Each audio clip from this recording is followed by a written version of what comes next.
Salam sejahtera murid-murid. Tahun 1, apa khabar semua? Kita berjumpa lagi dalam mata pelajaran Bahasa Melayu. Hari ini adalah hari Rabu, 8 September 2021. Kita masih lagi dalam unit ke-13, Meriahnya Perayaan. Tajuk yang kita akan belajar hari ini adalah Pesta Tanglung. Kemahiran 3.3.12, menghasilkan penulisan naratif dan bukan naratif secara terkawal. Objektif kita hari ini adalah pada hari pembelajaran ini murid dapat menyusun cerita dan menulisnya semula. Kriteria kejayaan pula membaca perkataan atau frasa dengan intonasi yang betul.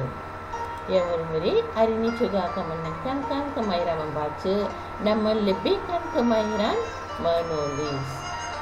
Anda boleh melihat kemahiran menulis dan kemahiran membaca ini dalam buku teks anda bermuka surat 76. Sebelum kita masuk ke muka surat 76, saya terangkan dulu apakah maksud Pesta Tanglung. Pesta Tanglung di Malaysia diraihkan pada perayaan Kuih Bulan, iaitu hari ke-15 dalam bulan ke-8 mengikut kalender Cina. Hal ini dikaitkan juga dengan kepercayaan Dewi Bulan, Chang'e, yang mana pada malam perayaan tersebut adalah hari bulan mengambang. Full moon datang, Pesta Tanglung Kondaruang. Pesta Tanglung juga digelar sebagai Tahun Baru Kecil sejak ia menandakan akhirnya kadesia pada turutan perayaan bermulanya dari Tahun Baru Cina. Orang kaum Cina mula kondara perayaan adalah Tahun Baru Cina. Kadesia kondara di Pesta Tanglung. Ialah tradisi masyarakat Cina mengantungkan tanglung semasa bulan penuh. Dan ini adalah makanan istimewa yang terdapat dalam Pesta Tanglung, iaitu kuih bulan dan limau Bali. Sekarang kita masuk muka surat 76. Terdapat 4 gambar dalam muka surat 76 tersebut. Okey, pertama di bawah apa tu? Ya, melihat kalender. Selepas melihat kalender, didapati sambutan Pesta Tanglung telah tiba. Jadi, ayat yang sesuai bagi gambar ini adalah Wehan melihat kalender. Hari ini sambutan Pesta Tanglung. Nombor 2, terdapat 2 orang. Ayah sedang buat apa tu? Dia memasang tanglung. Manakala Wehan menolong bapanya. Jadi ayat yang sesuai bagi gambar ini adalah Wehan menolong bapanya memasang tanglung. Bagi gambar ketiga, Wehan dan bapanya membawa tanglung. Jadi ayat yang sesuai, Wehan dan bapanya membawa tanglung ke taman permainan. Ya, ini adalah taman permainan.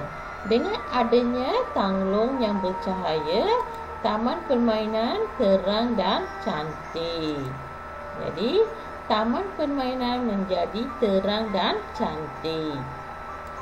Ya, murid-murid, ini adalah ayat yang terdapat di muka surat 76. Jom kita susun balik ayat ni. Bagi gambar pertama ayatnya, Wehan melihat kalender. Hari ini sambutan Pesta Tanglung. Bagi gambar kedua ayatnya, ya, Wehan menolong bapanya memasang tanglung. Bagi gambar ketiga, Wehan dan bapanya membawa tanglung ke taman permainan. Dan ayat bagi gambar keempat adalah taman permainan menjadi terang dan cantik. Ya murid-murid, cuba anda tulis semula ayat yang terdapat dalam muka surat 76 dalam buku tulis Bahasa Melayu 2. Pastikan anda tulis dengan kemas. Tulis dulu hari, tarikh, Pesta Tanglung. Wehan melihat kalender. Hari ini sambutan Pesta Tanglung. Seterusnya, Wehan menolong bapanya memasang tanglung.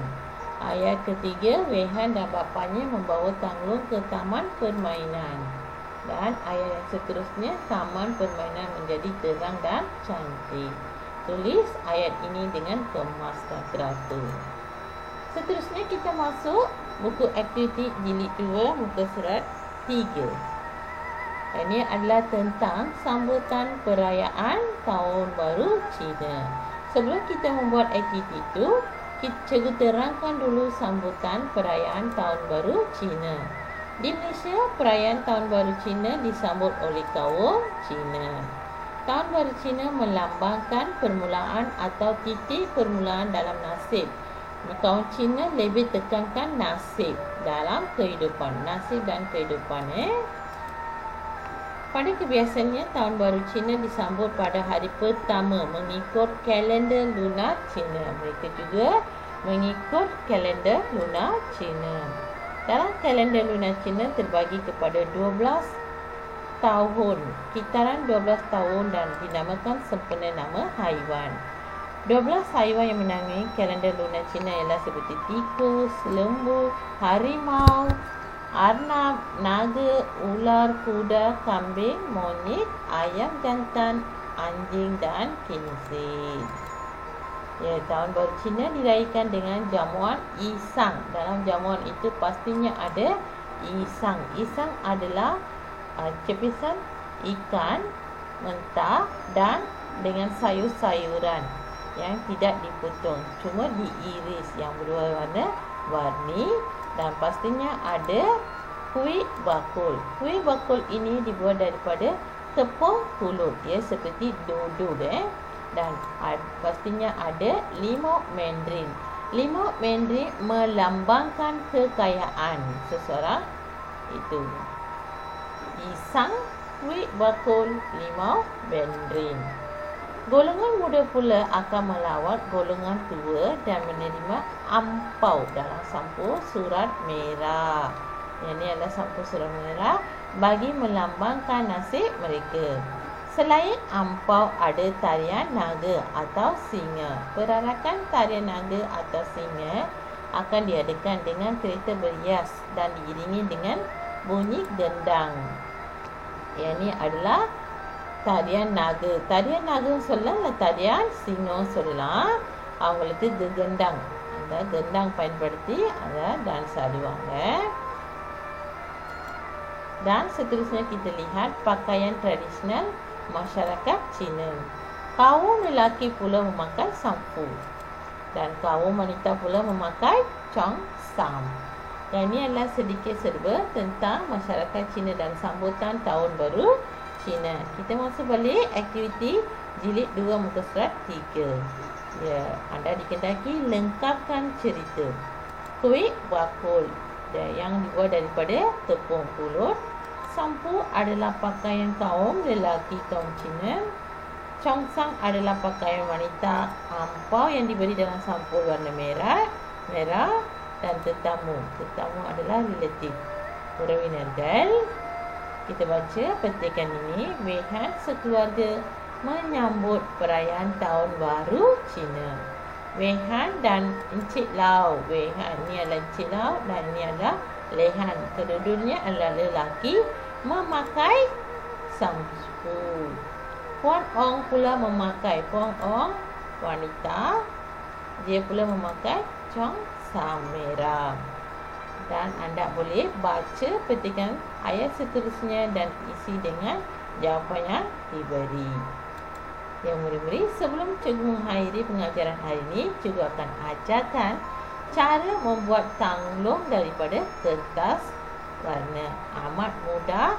Anda boleh gunakan alat yang diperlukan adalah gunting, kertas warna, gam. Dan ini untuk stapler. Kalau anda tidak ada stapler, anda boleh gunakan gam. Tapi cikgu lebih galakkan anda menggunakan gam.